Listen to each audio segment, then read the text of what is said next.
Hi hello എല്ലാവരും ക്രിസ്മസൊക്കെ അടിപൊളിയായിട്ട് ആഘോഷിച്ചു എന്ന് വിചാരിക്കുന്നു. എൻ്റെ സൗദിയിലെ ഒരു ക്രിസ്മസ് ദിനത്തിലുള്ള ഒരു ഡ്യൂട്ടിയും കാര്യങ്ങളൊക്കെയാണ് കേട്ടോ ഈ വീഡിയോയിൽ ഞാൻ ഷെയർ ചെയ്യുന്നത്. ക്രിസ്മസ് സെലിബ്രേഷൻ ഒന്നുമില്ല, നമുക്കിന്ന് വീക്കെൻഡാണ്. അപ്പോൾ നല്ല തിരക്കുള്ള ദിവസമാണ്, വീക്കെൻഡ് ആയതുകൊണ്ട് തന്നെ രാവിലെ പ്രത്യേകിച്ച് ഫുഡൊന്നും ഉണ്ടാക്കിയിട്ടില്ല. രാവിലെ ഡ്യൂട്ടിക്ക് കയറി, പിന്നെ ഇന്ന് വാക്സിനൊക്കെ എടുക്കാനായിട്ട് പോകേണ്ട ഒരു ദിവസമായിരുന്നു. ഞങ്ങൾ വാക്സിൻ എടുക്കാനായിട്ട് സ്റ്റാഫ് ക്ലിനിക്കിൽ പോയി. പക്ഷേങ്കിൽ തിരക്കുണ്ടായിരുന്ന കാരണം ഞങ്ങൾക്ക് എടുക്കാൻ പറ്റിയില്ല. ഞങ്ങൾക്ക് പേഷ്യൻ്റ് വന്നാറുകൊണ്ട് ചെല്ലാൻ പറഞ്ഞ് വിളിച്ചു. പിന്നെ ഞങ്ങൾ തിരിച്ച് ഡ്യൂട്ടിക്ക് കയറി വാക്സിൻ അടുത്ത ദിവസം എടുക്കാമെന്നൊരു തീരുമാനത്തിലേക്ക് എത്തി. ഇന്ന് നല്ല തിരക്കായിരുന്നു. പകൽ ഒ പിയിലും തിരക്കായിരുന്നു, CCU റൂമിലും തിരക്കായിരുന്നു. കാരണം സർജറി ഫിറ്റ്നസ്, IP പേഷ്യൻസ്, പിന്നെ ഒ പിയിൽ ഓൾറെഡിയൊക്കെ ബുക്ക് ചെയ്തിരിക്കുന്ന പേഷ്യൻസ്, അങ്ങനെ എല്ലാം ഉണ്ടായിരുന്നു. നമ്മുടെ CID മൂസയിൽ സലീം കുമാറിൻ്റെ ബാക്കിൽ പടക്കം കത്തിച്ചിട്ട് വിടത്തില്ലേ, അതേ അവസ്ഥയായിരുന്നു ഞങ്ങൾക്ക് ഇന്ന്. ഡ്യൂട്ടി കഴിഞ്ഞ് ഇറങ്ങിയപ്പോഴത്തേക്കും അത്യാവശ്യം തലയിലെ കിളികളൊക്കെ പാറി നല്ല കണ്ടീഷനിലായിരുന്നു ഞങ്ങൾ. ഇറങ്ങി റൂമിലെത്തിയിട്ട് വേണം ഇനിയിപ്പോൾ ഭക്ഷണമൊക്കെ ഉണ്ടാക്കാനായിട്ട്.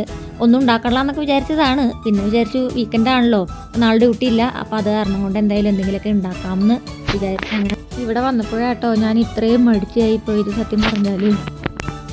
അപ്പോൾ അതെ ഞാൻ റൂമിലെത്തി, ഫ്രഷായി. എന്തായാലും ക്രിസ്മസ് ഒക്കെ അല്ലേ, എന്നാൽ പിന്നെ ഒരു ചുമന്ന ഉടുപ്പ് തന്നെ ഇരിക്കട്ടെ എന്നോർത്തൊരു ചുമന്ന ഉടുപ്പ് എടുത്തിട്ട് ഇനി നമ്മൾ കുക്കിങ് കാര്യങ്ങളൊക്കെ ഉണ്ട്, അതിലേക്ക് കിടക്കാൻ പോവാണ്. അപ്പോൾ അതെ ക്രിസ്മസ് ആയതുകൊണ്ട് കുറച്ച് റിച്ചായിട്ട് ഇച്ചിരി അപ്പം ഒരു ഇച്ചിരി മുട്ടക്കറി ഉണ്ടാക്കാമെന്നുള്ള പ്ലാനിലാണ്. ഞാൻ ഇന്നലെ തന്നെ യൂട്യൂബിൽ ഷാൻജിയോയുടെ വീഡിയോ നോക്കിയിട്ട് എങ്ങനെയാണ് മുട്ടക്കറി ഉണ്ടാക്കണമെന്നൊക്കെ നോക്കി വെച്ചിട്ടുണ്ട്. അപ്പോൾ ഇനി അതനുസരിച്ചിട്ട് മുട്ടക്കറി ഉണ്ടാക്കുക. പിന്നെ അപ്പത്തിന് ഞാൻ ഓൾറെഡി ഇന്നലെ തന്നെ മാവ് കലക്കി വെച്ചായിരുന്നു. ഈസ്റ്ററിൻ്റെ അരിപ്പൊടി മേടിച്ചിട്ട് കലക്കി വയ്ക്കുക ചെയ്ത് ഈസ്റ്റൊക്കെ ഇട്ടിട്ട്. രാവിലെ നോക്കുമ്പോൾ പൊങ്ങിയിട്ടില്ല, പക്ഷേ പൊളിച്ചിട്ടുണ്ടെന്ന് തോന്നുന്നു. അപ്പോൾ ഞാൻ വൈകുന്നേരം വന്നിട്ട് കുറച്ച് ഉപ്പൊക്കെ ചേർത്ത് ഇളക്കി വെച്ചിട്ടുണ്ട്. നമുക്ക് എന്താവും എന്നറിയില്ല, ഉണ്ടാക്കി നോക്കാം. അപ്പോൾ നമ്മൾ സവാളയും തക്കാളി, ഇഞ്ചി, പച്ചമുളക് ഇതെല്ലാം റൂമിൽ വെച്ചിട്ടാണ് കേട്ടോ അരിഞ്ഞതെല്ലാം. നമ്മൾ കിച്ചണിലേക്ക് സാധനങ്ങളൊക്കെ കൊണ്ടുവന്ന് നമ്മൾ കറിയുടെ കാര്യങ്ങളൊക്കെ റെഡിയാക്കി. ഞാൻ തേങ്ങാപ്പാലിന് വേണ്ടിയിട്ട് കോക്കനട്ട് പൗഡറാണ് കേട്ടോ യൂസ് ചെയ്തത്. ഇനി നമുക്ക് അപ്പം ചൂടാനുണ്ട്.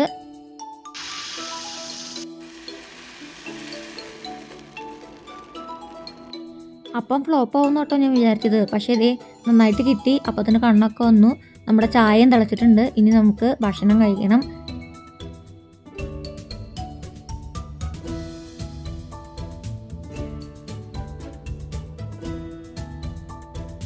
അപ്പോൾ നമ്മൾ അപ്പം ചുട്ടു, മുട്ടക്കറി ഉണ്ടാക്കി, നല്ല ചൂട് ചായ ഉണ്ടാക്കി. അപ്പോൾ ഞാൻ ഭക്ഷണം കഴിക്കാൻ പോവുകയാണ്. അങ്ങനെ 2025 എൻ്റെ ക്രിസ്മസ് ഞാൻ ഒറ്റയ്ക്കായി പോയി. ഫാമിലിയൊന്നും കൂടെ ഇല്ലാത്ത എൻ്റെ ആദ്യത്തെ ക്രിസ്മസ് ഞാൻ ഒറ്റയ്ക്ക് ഈ വർഷം.